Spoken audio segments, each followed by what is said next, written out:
All right, time to get into the usual juicy details and everything. So, a few of the things I came across this week and everything are probably not going to be like the normal Pathfinder D&D and something else. It's probably going to be like quite a few of different things. But one of the things I came across is like for your Warhammer fans out there is the for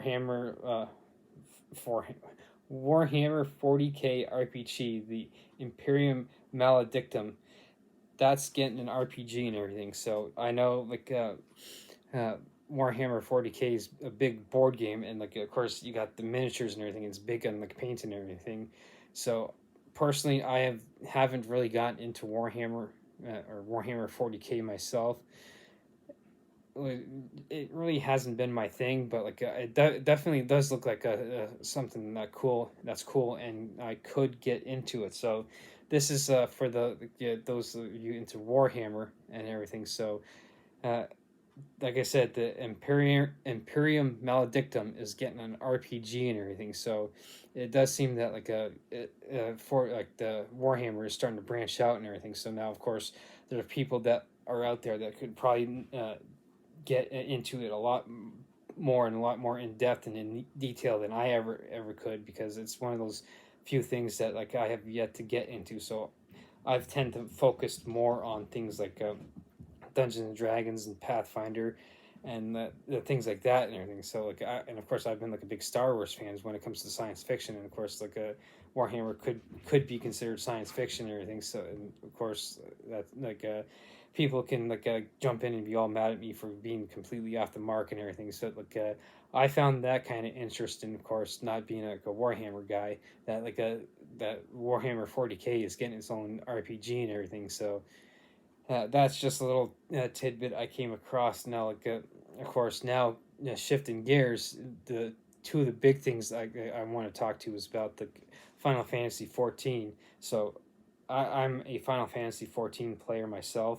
I only play like a few hours a week and everything because I'm so busy. But it is a game that my brother and I that got into probably about 6 years ago at this point. So we've been playing regularly every weekend for a good 2 or 3 hours every day, 2 or 3 hours every weekend, not every day. And so we've gone through all the expansions. We went through like the original game, then there was the Realm Reborn. There's the other expansions are Heaven Sword, Stormblood. There's Shadowbringers. The most recent one was Endwalker.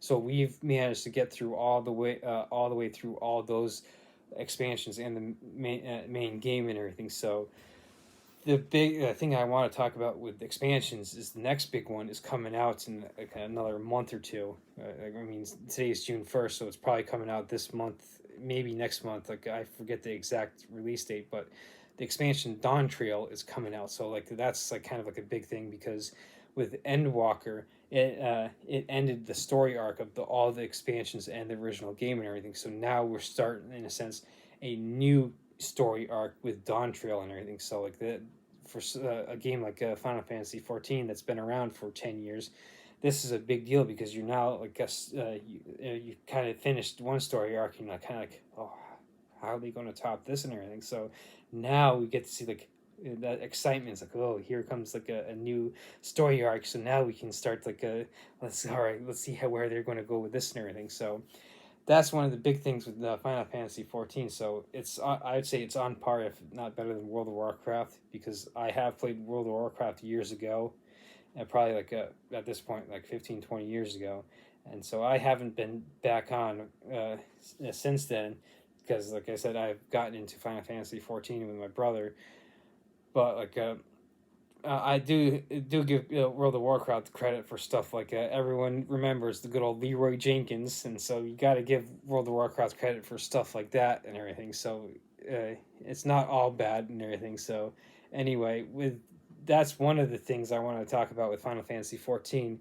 So my brother sent me a link yesterday or the day before about a new starter set for Final Fantasy 14. So in a sense, it's like a board game slash RPG or whatever, that you're taking Final Fantasy 14 and basically bringing it to the tabletop.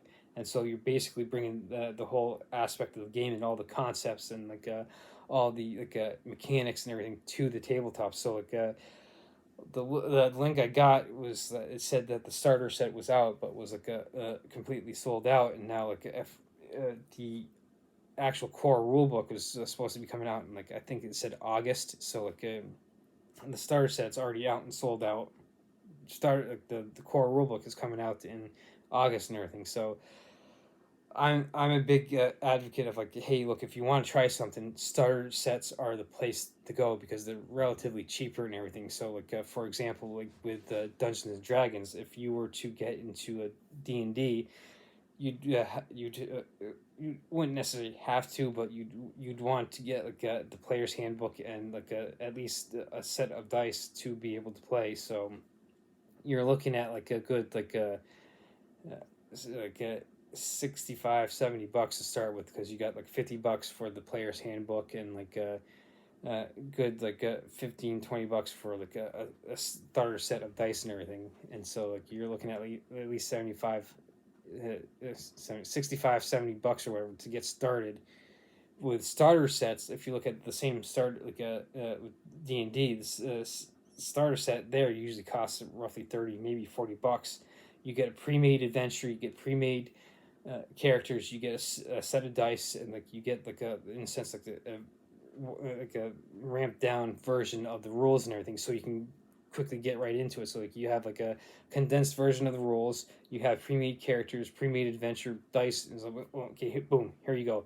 Here's something that can pique your interest to get into it. So this is why, with the Final Fantasy 14 starter set, getting into the board games slash role playing game on the tabletop, this would be a good way to maybe bridge the gap from if you've been a D&D player or a Pathfinder player, or if you've been exclusively a TTRPG or a board game player.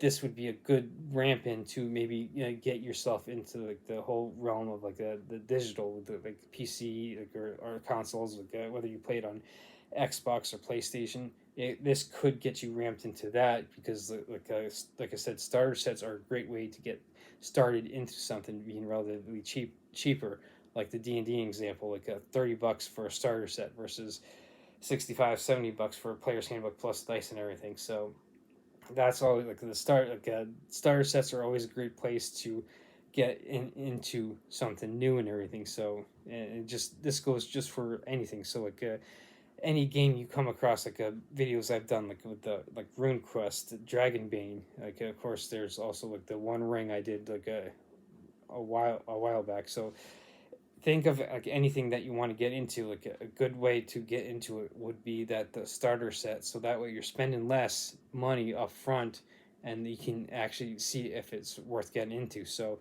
instead of using the D&D example, instead of spending 75-80, good 65-70 bucks to get the player's handbook and dice, and then oh, this is not for me, you're down 65-70 bucks and everything. So now you're kind of oh, I just wasted all that money. Whereas if you get a starter set, okay, well, it still kind of sucks, but it kind of softens the blow.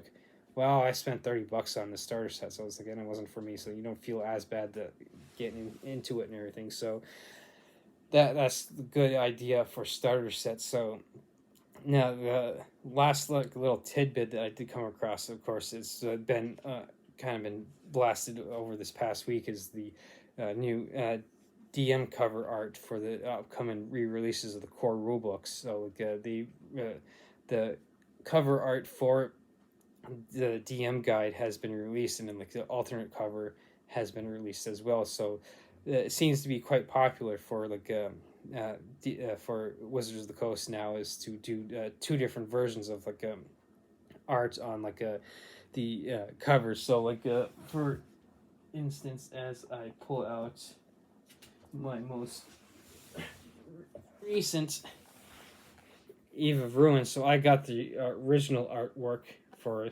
Vecna Eve of Ruin.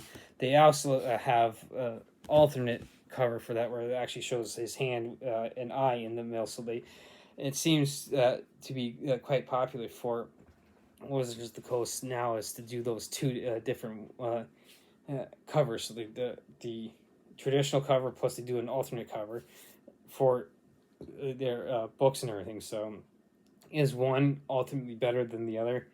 Not really, but like it just gives you different options and everything. So like to each his own. So and like the same thing goes for the upcoming DM guide. So like they're like releasing like they released like an alternate cover. So they're doing the regular cover plus the alternate cover. So they're continuing the trend with doing the two different types of artwork on the cover and everything. So again, to each his own. So like if you like alternate covers just to be like hip and cool and different and everything, by all means go ahead. And or if you're like a traditionalist and just be like, oh yeah, I just like the uh, regular artwork and everything. So you can pick and choose. So it's all up to you. So that's kind of like what I picked to be able to finish this off is the alternate or the cover art for the DM guide has been released. So next week I'll probably be bringing more and quite possibly something different as well.